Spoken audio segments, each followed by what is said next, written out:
Bonjour à tous et à tous, bienvenue sur ma chaîne. Nous nous retrouvons pour discuter à nouveau de NRF 24L01. Dans la vidéo DFT A150, je vous annonçais que nous ferions une partie du PCB ensemble. Eh bien, le moment est arrivé. À la fin de cette vidéo, pour celles et ceux qui ne sont pas encore familiarisés avec KiCad, je pense que vous aurez plutôt progressé et que vous aurez envie de poursuivre. Alors, comment démarrer l'étude d'un PCB? En tout cas, comment je démarre l'étude d'un PCB? Tout d'abord, à partir d'un schéma éprouvé. Réfléchir aux tenants et aboutissants, à vos exigences, le boîtier, la forme et la taille du PCB, de quelle façon l'alimenter. Essayez, selon votre imagination, de prévoir de futures évolutions et éventuellement les intégrer en option. Ne pas hésiter à confronter vos idées en amont. Personnellement, je sollicite souvent mon épouse et parfois cela peut orienter mes choix. Ne pas hésiter non plus à rédiger un cahier des charges et à le faire évoluer lors de la conception, c'est-à-dire le compléter au fur et à mesure. Cahier des charges, brainstorming, eh bien, allons le regarder, j'en ai écrit un, hein. Donc, en fait, on peut voir que j'ai mis 10 points. Alors, les 2 PCB doivent être identiques. Ça va simplifier les choses, vous verrez, vous aurez qu'une commande à faire chez votre fabricant de circuits imprimés. Les PCB doivent être équipés chacun d'un régulateur 5 volts et d'un régulateur 3 volts 3. Et oui, c'est parce que, en fait, les NRF 24L01 ont besoin d'un 3 volts 3 et ils sont assez sensibles aux fluctuations. Ces régulateurs doivent pouvoir être alimentés de 7 volts à 28 volts DC et typiquement depuis une pile à graphe 9 volts. En fait, depuis la rédaction de ce cahier des charges, eh bien, j'ai fait une petite modification en regardant un petit peu toutes les caractéristiques à droite et à gauche. Hem, voilà, et donc j'en suis arrivé à la conclusion, en fait, c'est plutôt la tension max sera de 12 volts vis-à-vis des caractéristiques du MOSFET et 7 volts 5 minimum.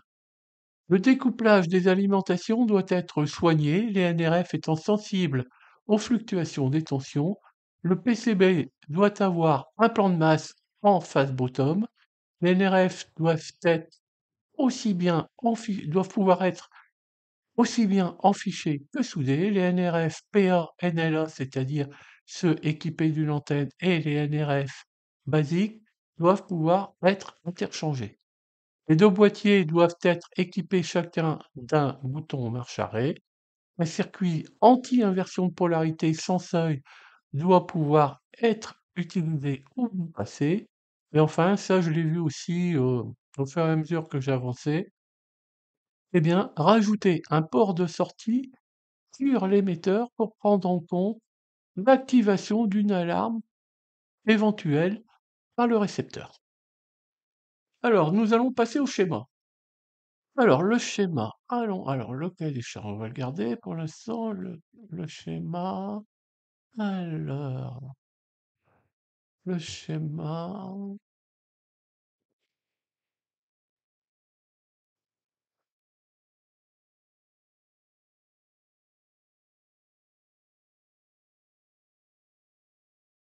Le voici. Eh bien, il y a des jolies couleurs dessus.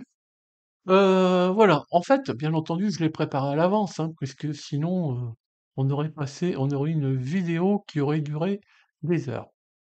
Donc, j'ai fait celui de l'émetteur, qui à ce stade de l'étude n'a pas de variante matérielle, hein. C'est-à-dire, c'est un schéma, il y en aura que d'une sorte. Et donc les seules variantes possibles seront par le code. Alors, allons voir, voilà, l'arrivée 7 volts 5 à 12 volts DC. Eh bien, c'est alimenté par J3, donc attention aux polarités. J4 est prévu pour brancher un interrupteur. Si on souhaite ne pas mettre un interrupteur, eh bien, il faudra le chatter. Ensuite, nous arrivons, voilà, la sécurité de polarité. En fait, le transistor MOSFET Q1, qui est un canal P, est placé pour satisfaire le point 9 du cahier des charges, un circuit anti-inversion de polarité. Sans seuil doit pouvoir être utilisé ou bypassé. Voilà, il est là pour ça. Donc, comment le bypasser? Ben, tout simplement en mettant un cavalier sur J8. Pourquoi le bypasser? Eh bien, les raisons sont diverses, hein. Soit on n'a pas de MOSFET dans ses tiroirs, on n'a pas confiance, on n'est pas très habitué au MOSFET, on trouve que cela est inutile, etc., etc. Eh bien, on peut ne pas le monter. Par contre, il faut établir ce petit strap ici, ou le monter et le strapper également. Alors, pour ceux qui sont habitués au MOSFET, eh bien, certains vont me dire qu'il est monté bizarrement, étant donné que c'est un canal P. Eh bien, c'est quand même assez bizarre. En fait, les MOSFET sont équipés d'une diode intrinsèque, qui est ici, entre drain et source. En fait, cette diode, elle est technologique, hein, elle n'est pas intentionnelle. Mais nous, comme nous sommes des opportunistes, eh bien, on va l'utiliser. Alors, en supposant que en J3 ici, la tension est branchée correctement, dans le bon sens, cette diode ici intrinsèque sera dans un premier temps passante, et de ce fait, la tension VSG de Q1 sera égale à, alors ici j'ai pas noté, mais c'est V alim moins le 0,6 volt de la diode.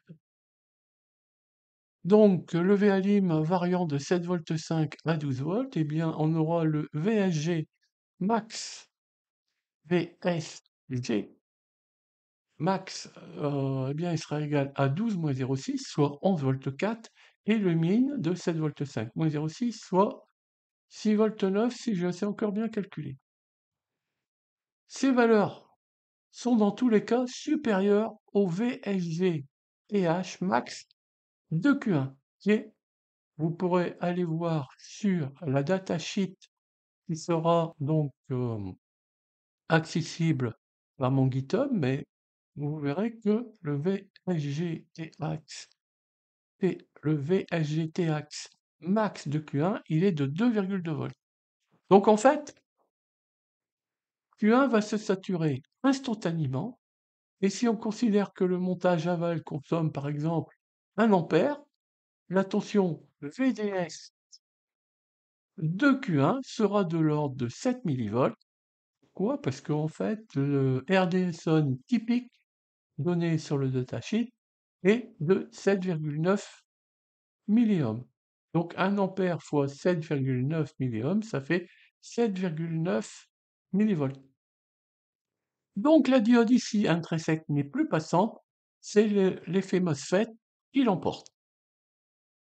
Et donc on comprend facilement que si on inverse la polarité de la tension d'entrée, eh bien, Q1 ne conduira jamais et le circuit aval ne sera jamais alimenté.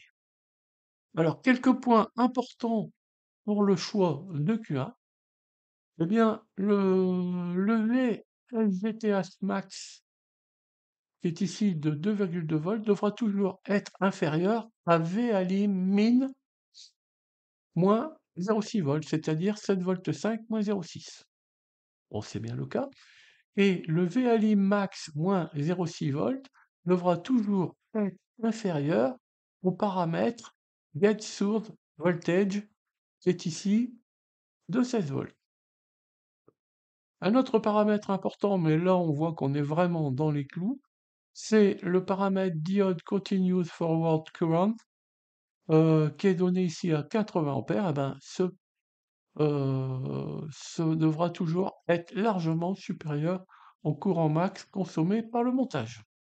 Les pads H1 et H2 sont destinés à accueillir des cosses poignards qui permettront de checker facilement le SBAT. Alors maintenant passons à 5 volts switching regulator.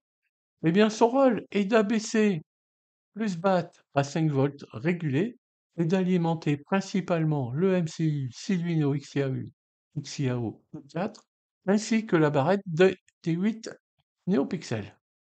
On utilise un convertisseur DC-DC R78E5.0-05 de chez Ricom. C'est un régulateur dit à découpage, contrairement à un régulateur linéaire.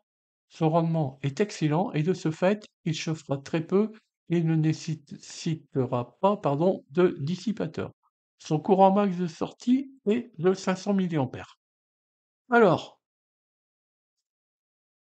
C3, C1 et L1 sont plus ou moins des spécifications de RICOM et C8, c'est ma propre proposition. Alors, je suis conscient que dans le petit bidouillage, les inductances ne sont pas toujours faciles à utiliser, à se procurer. Il est possible de ne pas monter L1 et de la bypasser par un cavalier sur J6. Ici. Le pad H5 est destiné à accueillir une cosse poignard permettant de checker facilement le 5 volts. Bien, maintenant passons au 3V3 switching régulateur. Mêmes explications que pour le 5 volts. Ce 3V3 est dédié à l'alimentation du breakout NRF24L01, principalement lorsqu'on utilise le modèle à antenne NRF24L01PA LNA. La stabilisation de tension est primordiale. Nous essaierons d'avoir une piste assez large, la plus courte possible, et C5, on n'a pas encore parlé du NRF, mais voilà, comme c'est pour l'alimenter, et C5 au plus proche possible du breakout. Un bon plan de masse est aussi très important. Le NRF24L01 breakout, il est prévu pour être soit placé sur un socket 2x4, notamment pour les essais préliminaires, mais aussi dans un contexte de montage déverminé pour être soudé directement sur le PCB, d'où le rôle des 2x4 pads qui sont ici au niveau du PCB. Il pourra, oui, pardon, au niveau du PCB, il faudra avoir à l'esprit que son plan de masse pourrait faire écran à son antenne intégrée ou interne, et donc prévoir un dégagement. Alors, comme il s'agit d'un dispositif fonctionnant sous le protocole SPI, les lignes MOSI, MISO, SCK, qui sont ici, seront raccordées aux mêmes bornes natives de U4. CE et CSN seront raccordées à D2 et D3, toujours donc de U4. Et donc cette liaison devrait être déclarée dans le code. IRQ n'est pas utilisé.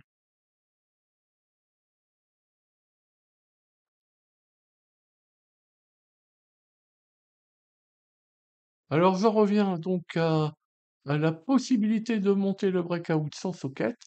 Eh bien, comme je l'ai dit juste avant, c'est une possibilité de le positionner directement soudé sur le PCB. Alors, une fois, bien entendu, que les essais préliminaires sur socket 2x4 auront été satisfaisants. Alors, les néopixels, il s'agit d'une barrette de 8 néopixels, donc, c'est-à-dire des LED adressables de type WS2812B. Elles sont généralement constituées sur le côté entrée de 4 ports. On le voit ici, hein, qu'on a prévu 4. Alors, on a les 2 ports extrêmes qui sont réservés aux grottes, 1 et 4, et les 2 ports du centre, 2 et 3, qui sont réservés au +5 volts et au DIN, c'est-à-dire le DIN, c'est le signal de commande du NeoPixel. Alors il faudra faire attention, selon les fabricants, ces 2 ports médians, 2 et 3, peuvent être inversés. Il faudra donc être, très vigilant au moment du raccordement. Cette barrette est raccordée au PCB par J5 et probablement via une petite aimante de 2 fois 4 broches femelle.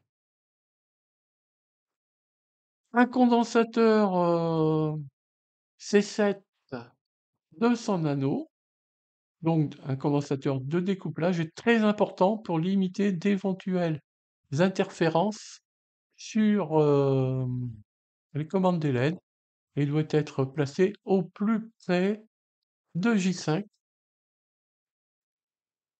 et l'alimente devra être la plus courte possible.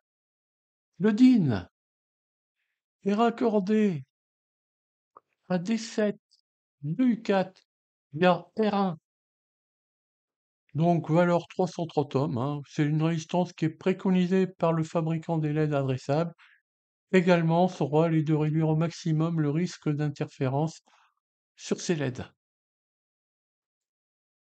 Le Arduino XIAO, ah ben, en fait, il s'agit d'un petit microcontrôleur alimenté en 5 volts, mais dont la puce fonctionne en 3,3 volts.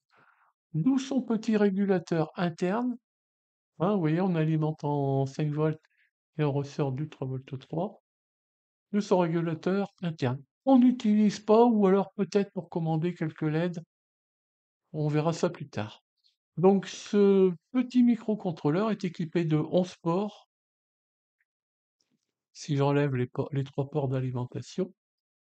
11 ports, dont un port pouvant faire office, c'est celui-ci, de DAC, c'est-à-dire de convertisseur numérique analogique. Alors, mis à part le DAC, tous les ports sont compatibles PWM. C'est un gros avantage. C'est donc ce MCU qui va recevoir les 4 boutons poussoirs.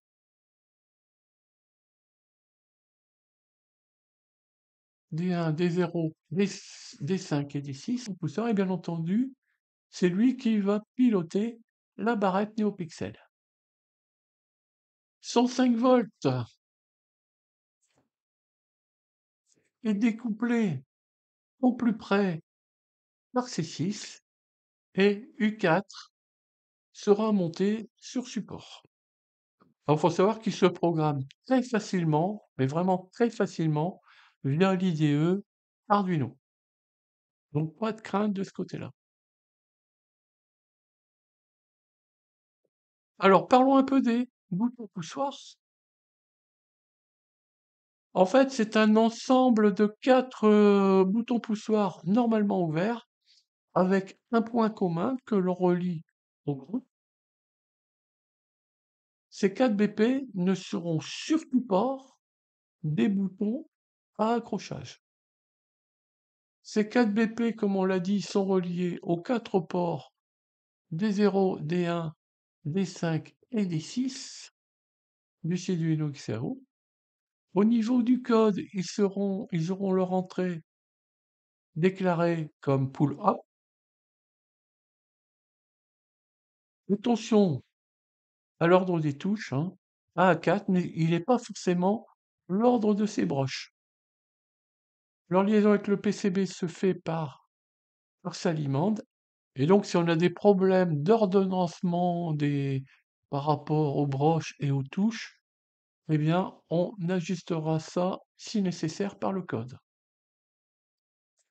Utilisation des ports disponibles. Eh bien, si on le souhaite, on peut utiliser R3 et D1 pour rendre compte de la mise sur on du boîtier émetteur via le port 3,3 volts, ou alors on peut l'utiliser Alors bien entendu, idem pour le récepteur. On peut aussi utiliser R4 et D2 via le port D4. Le D4, c'est un port qui était resté disponible pour la même fonctionnalité, avec l'avantage que cette fois, on peut faire clignoter D2, et comme je l'ai dit un peu plus tôt, que les ports sont compatibles PWM, et bien donc on pourra moduler son amplitude. C'est un avantage certain pour limiter la consommation. Mais on peut encore faire mieux et utiliser le port D4 pour rendre de l'émetteur, pour rendre compte, par exemple, d'une alarme émise par le récepteur. Le choix des options sera réalisé par le code. Bien, on a surtout parlé de l'émetteur. On va aller voir maintenant un schéma d'ensemble. Comme je disais, on va revoir un point important du cahier des charges. Les deux PCB doivent être... Tiens, il y a une petite faute, là, il faudra que je corrige. Les deux PCB doivent être identiques. Et donc, pour cela, le PCB doit être organisé pour recevoir les composants correspondant à l'émetteur et au récepteur. Et selon la finalité, nous disposerons les composants appropriés sans disposer les autres. Alors, ce schéma,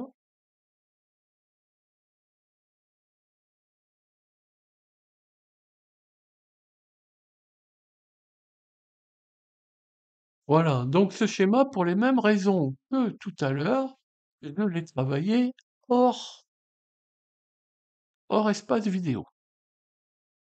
Alors, les 4 sorties de commande, ce sont les 4 lettres que l'on voyait sur la vidéo DFT A150.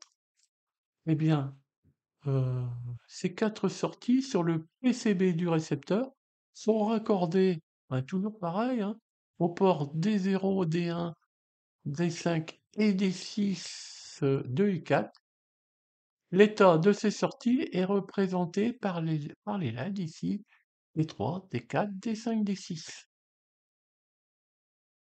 Mais ici, comme nous n'avons que les LED, afin de pouvoir actionner un utilisateur, nous allons ajouter des pads. Alors, comment fait-on? Comment fait-on? On va aller récupérer un pad, duplication,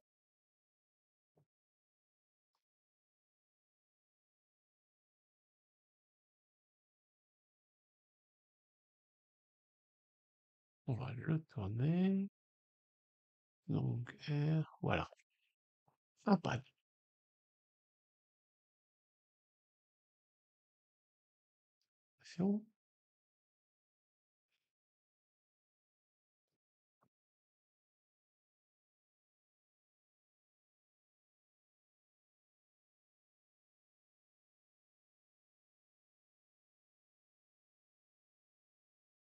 Voilà, j'ai rajouté les pads, donc qui nous permettront par exemple de mettre des cosses poignards et de venir raccorder à un auxiliaire de sortie. Bien maintenant, on va venir prendre les ports ici, qui sont là. Je ne peux pas le prendre, pourquoi?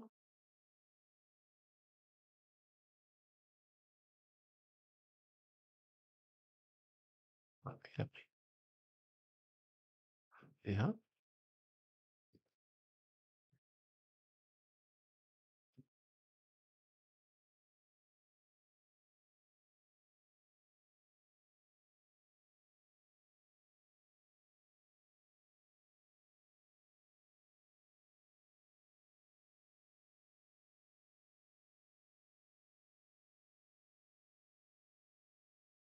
J'enregistre. Voilà, donc on voit qu'on a également la possibilité de venir relier ça via des cosses poignards à d'autres choses. Voilà. Alors, ça, forcément, ça sera forcément sur les deux PCB, hein. Voilà, donc on pourra mettre des casse-poignards, on l'a dit. Maintenant, le pire dans tout ça, le pire, en fait, c'est un capteur pire, hein. Bon, je rappelle ce que c'est un capteur pire. C'est un capteur infrarouge de détection de présence humaine ou animale.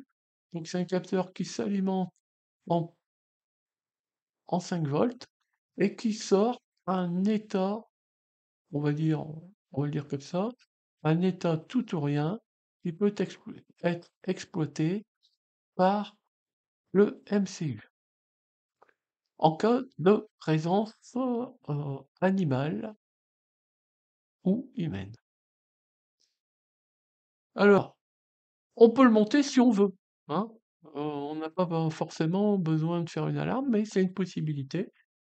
Et donc, bien entendu, sur le module récepteur, ce capteur est raccordé au PCB par une J2 et probablement, hein, ça sera pas pareil, hein, par une petite limande femelle 2 fois 3 broches. Alors, attention, vigilance lors du raccordement de cette limande, ne pas faire ne pas la monter à l'envers, et bien repérer où est le plus, où est le moins. En général, sur tous les pires que j'ai eus, ils sont aux extrémités et le le signal à exploiter, il est au centre. Voilà, alors si on voit une vue d'ensemble du schéma, vous voyez que en fait, tout ce qui est, les petits rectangles qui sont, on va dire alors, en couleur, pâle, eh bien, c'est tout ce qui est commun aux 2 PCB. Tout ce qui est en rose, bon, je m'excuse d'avance si je définis pas bien les couleurs, je suis un peu daltonien, donc je peux me tromper. Tout ce qui est en rose, c'est que l'émetteur uniquement, et tout ce qui est en bleu, c'est le récepteur uniquement. Avec une petite ici, je rectifierai, mais ici, les pads ici seront communs aux 2 PCB. On peut maintenant on va commencer à s'attaquer au PCB. Alors, ce qu'on va faire, d'abord, il faut être certain que tous les composants sont numérotés. Alors, numérotons tous les composants. Alors, voilà, c'est ici. Voilà, annotation de la schématique. Voilà. Là, on fait numérotation. Voilà, on a tout numéroté de manière automatique. Étape suivante.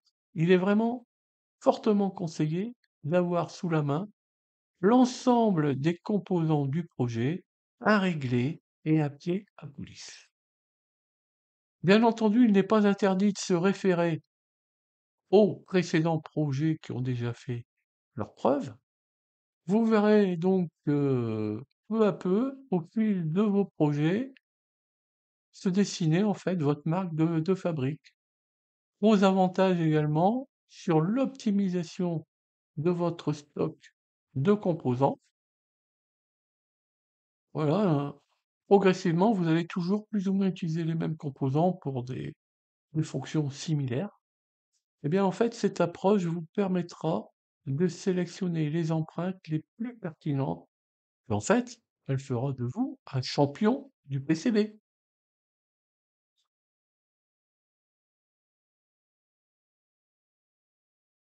Alors, avant de poursuivre, on va cliquer d'abord sur le contrôle des règles électriques. Alors, où c'est que ça se trouve ça?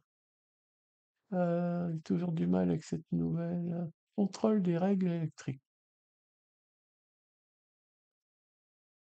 Et puis, on va faire exécuter ERC. Alors là, on voit qu'on a quelques petites erreurs.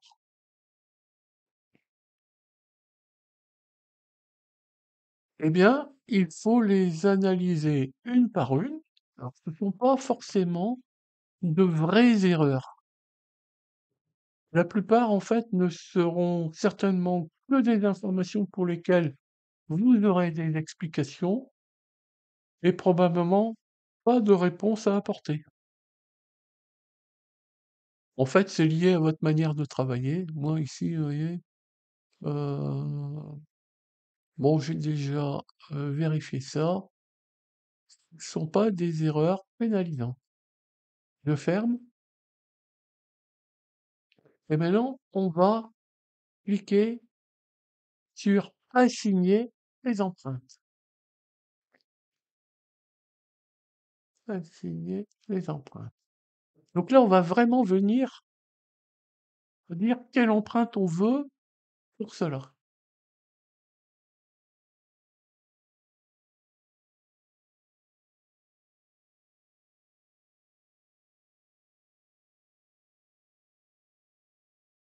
Il charge les empreintes.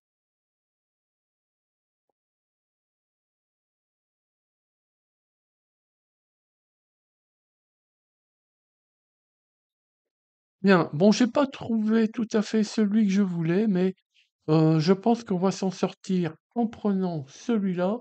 Je pense que je pourrais aller, on verra si c'est pas le cas. Enfin, en fait, là, je devrais avoir la guette, ici la source et là le drain. Mais j'ai pas trouvé. Vous voyez la surface ici pour.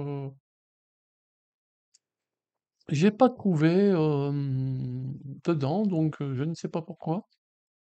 Peut-être une erreur, ça arrive, j'ai déjà vu des erreurs pardon, dans LT Spice. Donc on va le prendre, mais avec en ayant à l'esprit que ça, ici, c'est le 1, donc c'est normal. C'est le 1 qui doit. On verra comment il va aller faire le routage du truc. Hein. On va voir si c'est bon. Mais là, il devrait être écrit get ici. Donc on le prend. Appliquer, sauver. Ah, nos moutons. Maintenant, on va aller ouvrir le PCB. Voilà. Là, j'ai ouvert le PCB. Alors maintenant, on va rentrer dans le sérieux. Hein.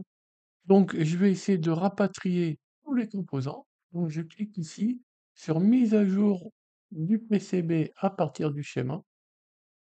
Alors, ici, il me dit emprunt. On va faire mise à jour PCB. Et voilà, il m'a rapatrié tous les éléments, même pour déplacer. On va le laisser là pour l'instant. On va le laisser là pour l'instant. Et donc, en fait, maintenant, avant de continuer, moi, j'envisage de mettre l'émetteur, si possible, dans une petite boîte, parce que c'est quelque chose qu'on va tenir dans la main. Et donc, je vais aller regarder les différents types de boîtes que j'ai déjà à ma disposition.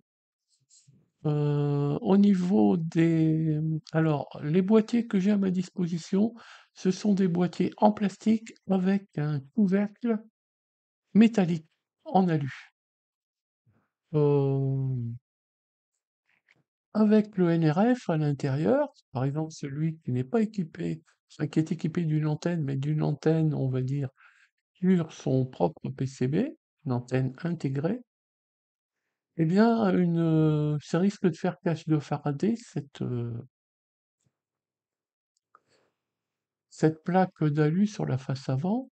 Donc, bah, quand c'est comme ça, en fait, et quand je veux usiner mes plaques de face avant sur ce type, de boîtier, eh ben, je remplace l'alu par une petite plaque en PVC expansé qui se travaille très, très bien à l'aide de ma CNC. Voilà. Donc, je vais aller regarder ce que j'ai comme boîte et voir si je sais faire rentrer tout ça dedans. Donc, je sais pas, je dois au moins prendre euh, entre 1,5 et 2 fois cette surface. Euh, et mes boutons poussoirs, on va dire plats. On va les appeler comme ça, vous verrez tout à l'heure sur une photo, vous comprendrez mieux. Est-ce que je sais les faire, les placer dessus? Voilà, donc ici, je vais faire une coupure sur la vidéo pour regarder tous ces points-là et on se retrouve